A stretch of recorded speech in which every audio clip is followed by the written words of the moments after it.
What's up guys, welcome back to another video, and today I'm going to explain how to build the best LS400 drift car on a budget. So basically, if you want to do stuff like this for less than $1,500, then keep watching this video. Okay, so first thing you do is you start off with an LS400.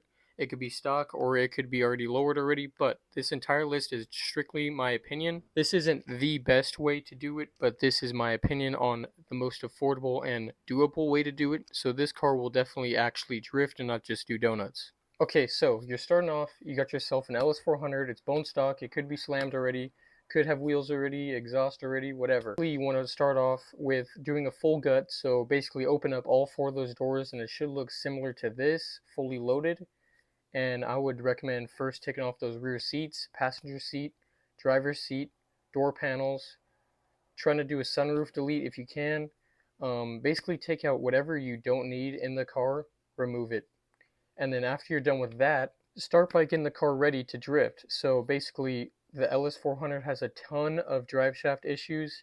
My 97 LS400 I used to own, flex joint and center support problems, so I replaced both of those with this kit right here at about $140. So get yourself this kit right here. Now that your LS400 is fully gutted and you handled the drive shaft issues before they became a problem, you want to get yourself some solid diff bushings, and that will remove the vibration because the OEM ones are rubber and they tend to crack and your diff fluctuates. So getting the billet one completely deletes the rubber OEM one, and I bet you if you look underneath your LS400, the OEM one will have a crack or be completely blown out. So get yourself some billet solid diff mounts from Loveless Fab, I believe the company is. And every single part that I list, I will put up the labor time, the cost of the part, and I'll put all the links to every part in the description so you guys can check that out if you want to build this LS400. So now that your LS400 is drive shaft secured, your diff is secured, and you're fully gutted, when you are doing those solid bushings, you could go underneath there, pull out that OEM diff, and just give it a quick weld. Make sure you do the weld right because it could break, and then you'll have to buy one for like another 100, 150, but weld the diff.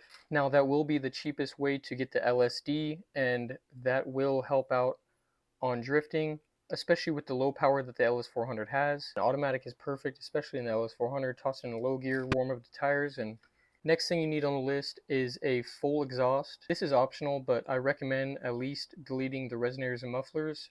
Give it a little bit more airflow, a little bit more throttle response for that old ass 1UZ. After doing that, you could get yourself some nice coilovers. You could use either TrueHeart, which are on the more affordable side, or you could use some BC Extreme Low coilovers, which will indeed help with suspension because the stock suspension is very terrible. Get yourself some coilovers. You could keep the OEM wheels for this list, but if you'd like to get some wheels, that's also on the more expensive side of this build. If you're handling that, you could do a ton of different options for bucket seats for the driver, depending on what brand and what material you want, but a simple cheap one. NRG bucket seats are pretty nice and very affordable, so I definitely recommend doing that one. Now for the hardest part of this list, to finish off the list, you will need to do a hydraulic brake. That will make it easier to slide. You could do the old pull the e-brake handle.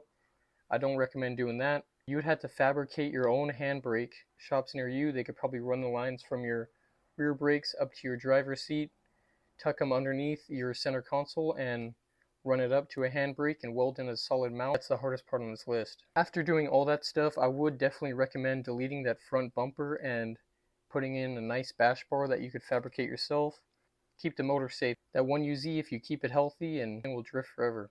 1UZ is one of the most reliable motors ever made. Not a lot of people are doing it, so definitely if you have an LS400, or VIP it or build a badass drift car out of it. Weld your diff and you mess it up, I'll put a spare diff on the screen. Well anyways, that'll wrap up this build, and this will pretty much be your turnout. Just want to see more content like this, drop that down in the comments. You guys for 1,000 subscribers, and share this with your LS400 friends. See you guys in the next one.